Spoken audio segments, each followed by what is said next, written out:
इस बुलेटिन के प्रायोजक हैं आदर मसाले।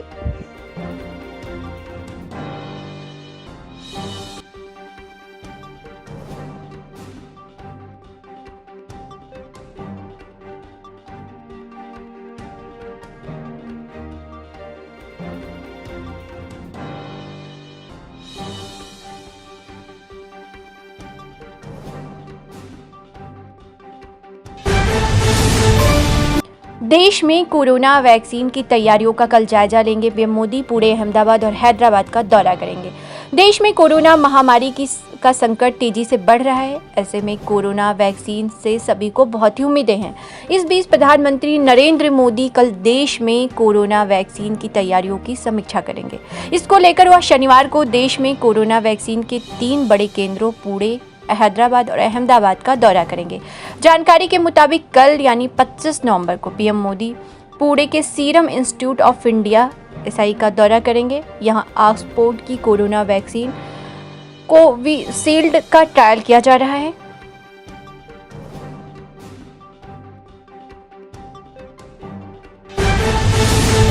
दिल्ली मेरठ हाईवे जाम करेंगे किसान। भारतीय किसान यूनियन ने किया ऐलान। कृषि सुधार कानूनों के खिलाफ आंदोलनरत किसानों के समर्थन में उतरी भारतीय किसान यूनियन ने शुक्रवार को राष्ट्रीय राजमार्गों पर चक्का जाम करने की धमकी दी है। भाकियू के प्रेस प्रवक्ता शमशेर राणा ने कहा है कि भारतीय किसान यूनियन के राष्ट्रीय प्रवक्ता चौधरी राकेश टिकैत ने इस संबंध में दिशा निर्देश जारी कर दिए हैं।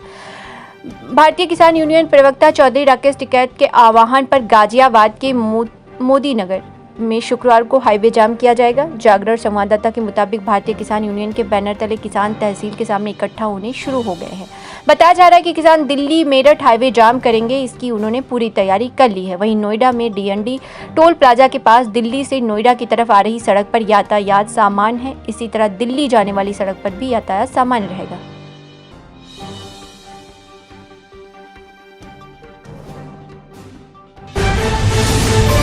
इस बार गणतंत्र दिवस परेड में राजपथ पर अयोध्या का वैभव देखेगी दुनिया। शामिल होगी अवधपुरी पर आधारित झांकी। प्रभु श्री राम की जन्मभूमि पर सदियों से प्रतीक्षारत मंदिर का निर्माण शुरू हो गया है। अयोध्या धार्मिक पर्यटन का बड़ा केंद्र बनता जा रहा है। उत्तर प्रदेश की योगी सरकार भी अवधपुरी के विकास के साथ ही दुनिया को उस धरती से जोड़ना चाहती है। इस प्रयास में इस बार दिल्ली में राजपथ पर निकलने वाली गणतंत्र दिवस की परेड में अयोध्या की झांकी को शामिल करने का फैसला किया गया है, जो कि उत्तर प्रदेश के सांस्कृतिक विरासत का प्रतिनिधित्व करेगी। गणतंत्र दिवस पर दिल्ली में राजपथ पर निकलने वाली परेड में हर वर्ष विभिन्न राज्यों की विविधताओं का प्रतिनिधित्व होता है। धार्मिक सांस्कृतिक धरोहरों का धनी उत्तर प्रदेश भी है, इसमें सहभागिता करता है। इस बार सूचना विभाग देश का आकर्षण बनने वाली गणतंत्र दिवस की परेड में अयोध्या की झांकी सजाने जा रहा है।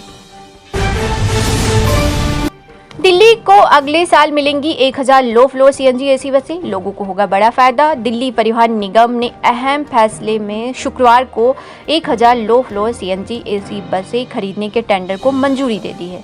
जल्द ही इसे स्वीकृत के लिए दिल्ली सरकार को कैबिनेट में भेजा जाएगा। माना जा रहा है कि वहां से मंजूरी मिलने के बाद नई बसें मार्च तक आने लगेंगी। वर्ष 2011-12 के बाद से DTC के बेड़े में कोई नई बस शामिल नहीं हुई थी। DTC के पास इस समय कुल मिलाकर 3700 के करीब बसें हैं। यहाँ पर आपको बता दें कि DTC के बेड़े में 2011 के बाद अब तक कोई नई बस शामिल नहीं हुई है। लंबे इंतजार के बाद पिछले साल DTC को 1000 बसों के लिए टेंडर जारी हुआ था, लेकिन कुछ तकनीकी कारणों के चलते DTC बोर्ड ने टेंडर को मंजूरी नहीं दी थी।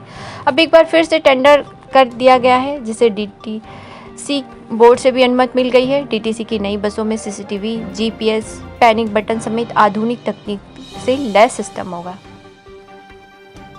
खबरों का सिलसिला यूं ही जारी रहेगा मेरी यानी तृप्ति के साथ। कल फिर हाजिर होंगे कुछ बड़ी खबरों के साथ। अब तक को समय देने के लिए धन्यवाद।